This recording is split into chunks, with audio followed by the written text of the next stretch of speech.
goal of Space Workforce 2030 is to increase the representation of women and people of color in the space industry, doubling it by 2030. There's never been a more exciting time for people to pursue careers in space. And I'm here to talk to and hopefully motivate a new generation of students to enter the space business through whatever field they're studying, whether it's engineering, science, accounting, contracting,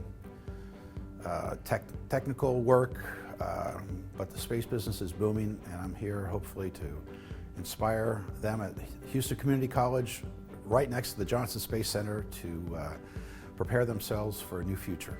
It's so important for us here at BMC Software to make sure that we're thinking globally but acting locally.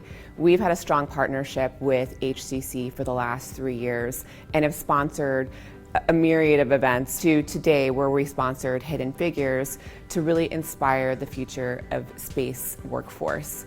We as a global community are continuing to explore the outskirts of space, and it will only get bigger and better. We are interested in creating conditions, environment, opportunities, and other avenues for a young generation of students to be interested in STEM disciplines.